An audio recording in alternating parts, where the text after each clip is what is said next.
কথাগুলো মন দিয়া শুনবেন।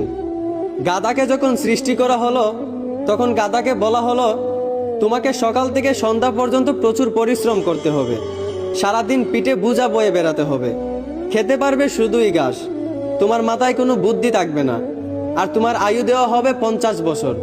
এইটা শুনে গাধা বলল, হে প্রভু, আমাকে 50 বছর না দিয়ে 20 বছর আয়ু দিন, আমি এত বছর বাঁচতে চাই না।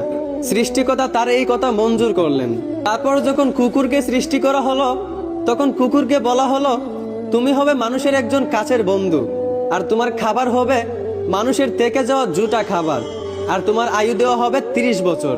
এইটা শুনে কুকুর সৃষ্টিকর্তার কাছে হাত জোড় করে বলল, হে প্রভু, আমি 30 বছর বাঁচতে চাই না, আমাকে 30 বছর থেকে 15 বছর আয়ু দিন।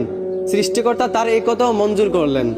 তারপর যখন বানরকে সৃষ্টি করলেন তখন বানরকে বলা হলো, তুমি শুধু এই গাছ থেকে ওই গাছে ঝুলতে থাকবে আর মানুষকে বিনোদন দেওয়ার চেষ্টা করবে, আর তোমার আয়ু দেওয়া হবে 20 বছর।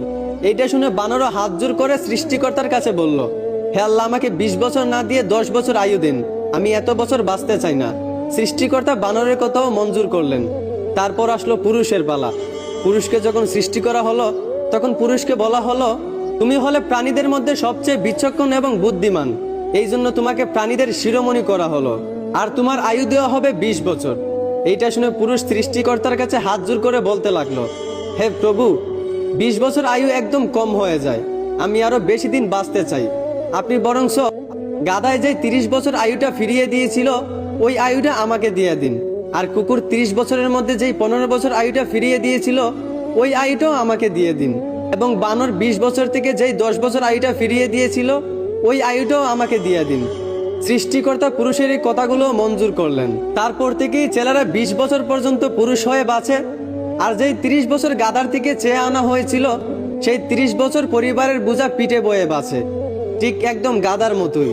বাকি 15 বছর সন্তানরা যা দেয় তা খেয়েই বাঁচতে হয়। যেমন একটা কুকুরকে মানুষ যা দেয় তা খেয়েই বাঁচে, ঠিক তেমনি একটা পুরুষও বাকি 15 বছর এইভাবেই কাটাতে হয়, ঠিক একটা কুকুরের মতোই। আর বাকি 10 বছর পুরুষদেরকে বানরের মতোই বাঁচতে হয়।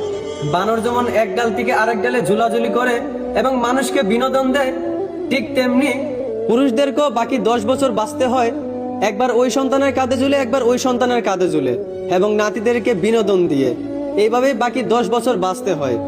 এইটাই পুরুষের জীবন, এইটাই বাস্তবতা। আশা করি আমার কথাগুলো বুঝতে পারছেন। ধন্যবাদ।